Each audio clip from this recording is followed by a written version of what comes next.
BioVivacious. I'm Sebastian. BioVivacious is a YouTube channel dedicated to clear fundamentals of biosciences and make the subject exciting.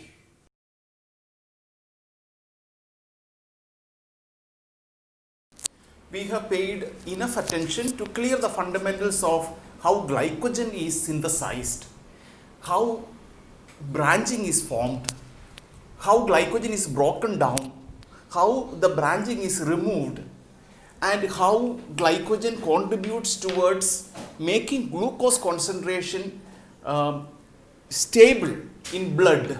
All these we have seen elaborately in this series of sessions on carbohydrate metabolism.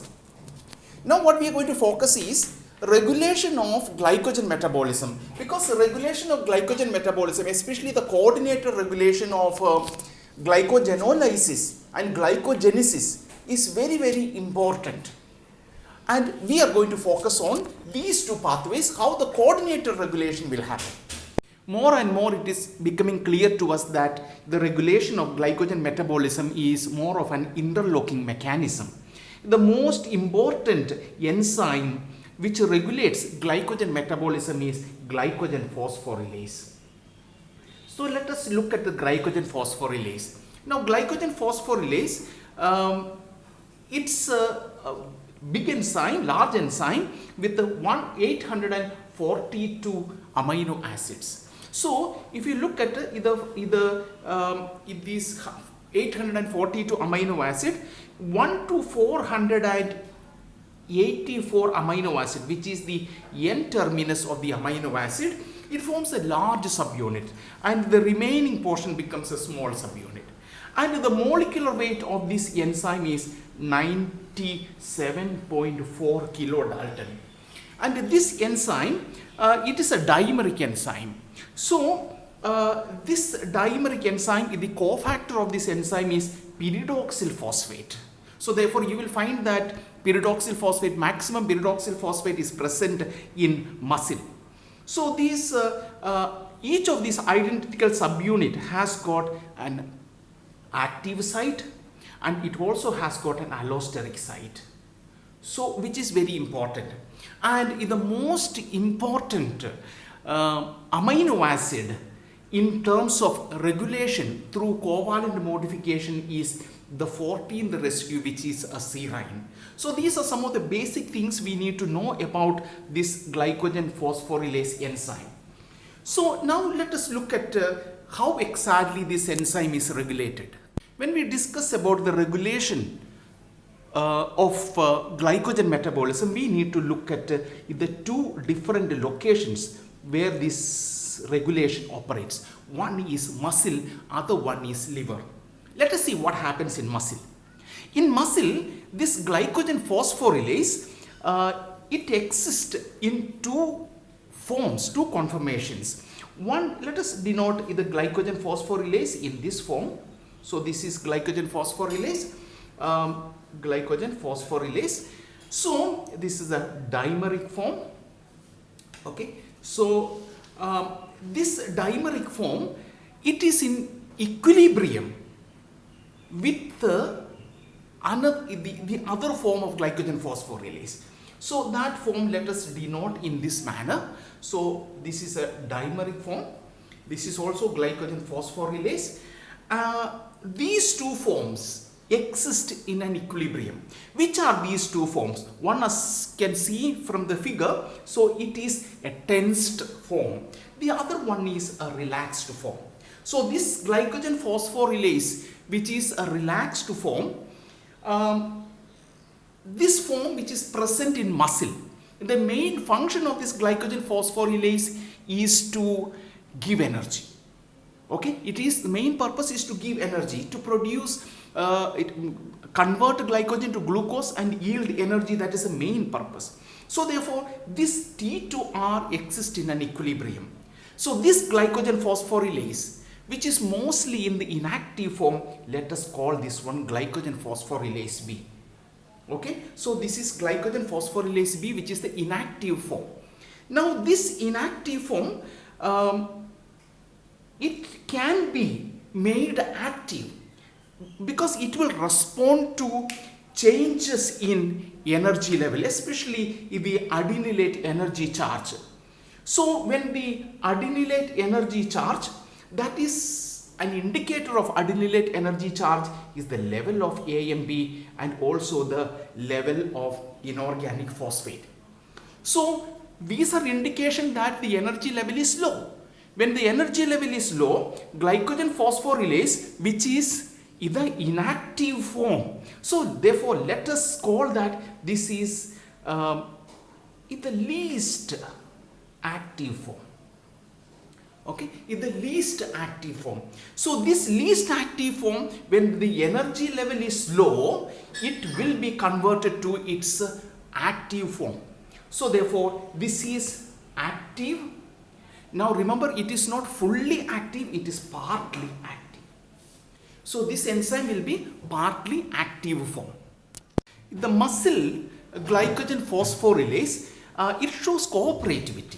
So therefore, since it is an allosteric enzyme, so let us represent how it is showing cooperativity. So it is cooperativity for inorganic phosphate. So this is the concentration of inorganic phosphate. We take it on the x-axis, and so it will show, since it is a the allosteric enzyme, it will show a sigmoidal curve. Okay. So now this is V on the y-axis we take. Now these are the two things. One is AMP, another one is inorganic phosphate. So these two will it will increase the affinity of glycogen phosphorylase for AMP and PI, so that can be represented in this way. Okay, so therefore they are AMP and PI, they are the positive allosteric modifiers. So they will bind at the allosteric site and activate the enzyme. In comparison, now when the energy level is high, so energy level is high, energy level is represented in the form of, here we are writing ATP, another one is glucose 6-phosphate. So these are energy level, indication that the energy level is high. So that should be promoting either tends to form. No more glycogenolysis must happen. So it should promote in the least active form. So that can be represented in this way. So remember that the Vmax is not changing, only the Km values are changing.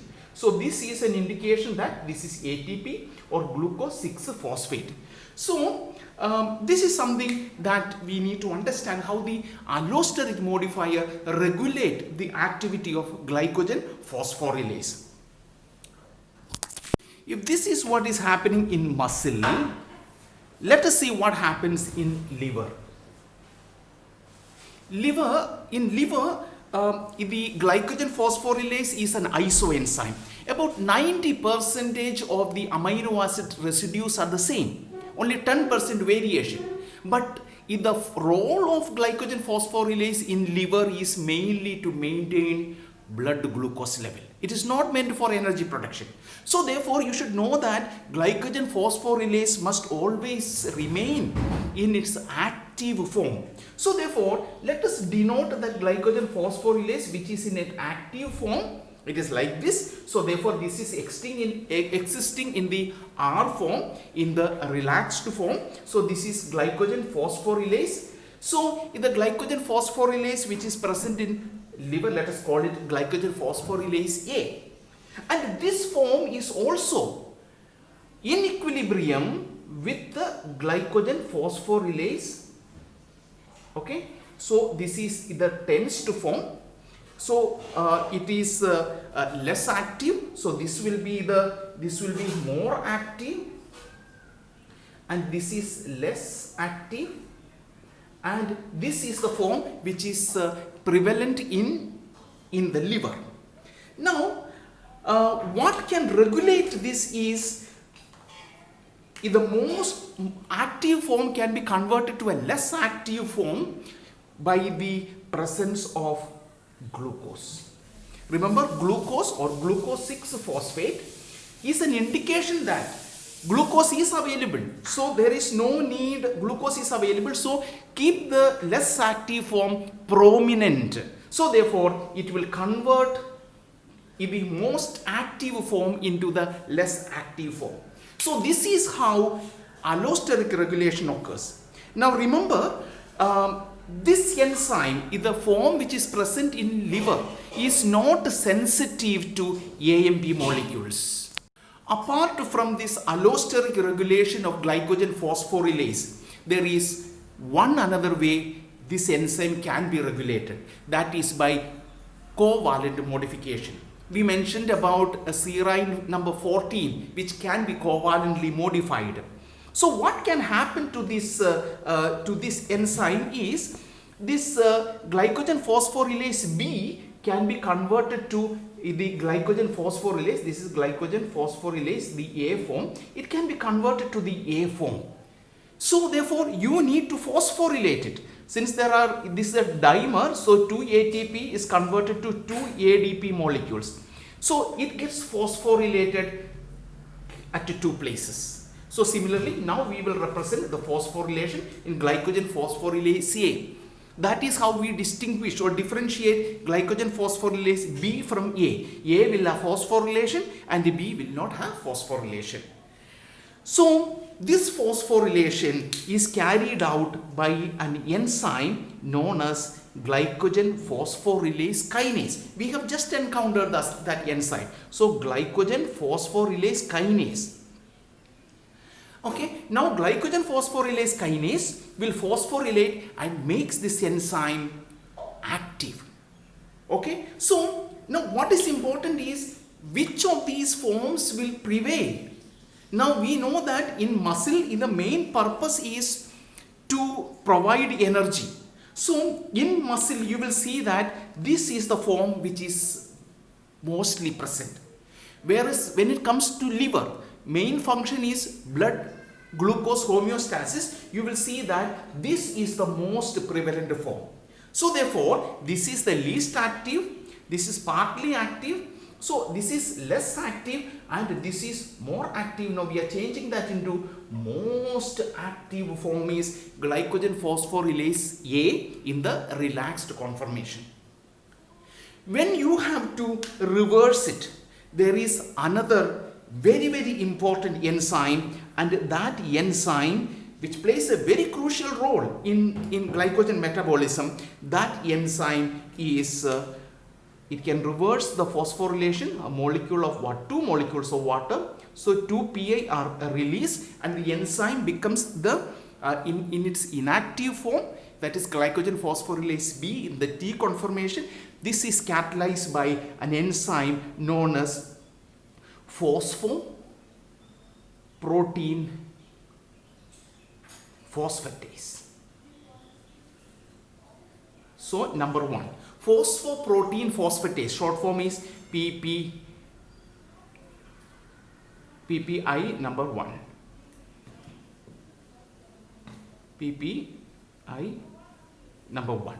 So this is the enzyme which will reverse the reaction. So this is how the coordinated regulation of glycogen metabolism happening. So therefore you see that here it is a covalent modification that is happening. This is an allosteric modification that is happening in the enzyme. So with the coordination of the covalent modification as well as the allosteric modification, there is a coordinated regulation of glycogen metabolism happening. Now let us look at what is the net effect of regulation on glycogen synthase. Glycogen synthase is another enzyme which is crucial in regulating glycogen metabolism. So this is a 340 kilodalton protein with the 4 subunits. This enzyme is mostly under the influence of covalent modification. So this enzyme can also be regulated by covalent modification. So glycogen synthase, let us say that glycogen synthase also exists in 2 forms. One is the active form. So in the active form we shall call it glycogen synthase A, And in the inactive form, we shall call it inactive, or less active form, we shall call it glycogen synthase B. How do we do this conversion? So the inactive form is made by phosphorylation. Okay, ATP is converted to ADP. So this is by phosphorylation. So we are making this enzyme inactive. See, it is exactly opposite to what we have seen so far with regard to glycogen phosphorylase enzyme. In glycogen phosphorylase, phosphorylation is making the enzyme active. Here phosphorylation is making the enzyme inactive. How this coordinated regulation is carried out? Let us begin from our hormone. So it can be epinephrine or glucagon. So our hormone. Now the hormone, you know that from here you have got cyclic AMP. Cyclic AMP is produced. Cyclic AMP results into activation of protein kinase. So cyclic AMP converts protein kinase to its active form. So this protein kinase is active now. So now this protein kinase, we have seen that it is activating glycogen phosphorylase kinase. Okay, glycogen phosphorylase kinase is made active. So it is active through phosphorylation. Glycogen phosphorylase in turn has activated glycogen phosphorylase, the B form into glycogen phosphorylase, the A form, through phosphorylation. So now this is active. Once this is active, it was able to convert glycogen to glucose 1-phosphate. This is what we have seen in the case of glycogen breakdown, how the regulation occurs. Now this protein kinase, which is active here, also has an effect, that is a coordinated regulation. So this protein kinase can act on glycogen synthase. Okay, glycogen synthase, which is in the active form, it is phosphorylated and it becomes glycogen synthase, which is B, which is the phosphorylated form. Okay, it gets phosphorylated and becomes inactive. So therefore, when this is made active, this is made inactive. This is how the coordinated regulation of glycogen metabolism happens.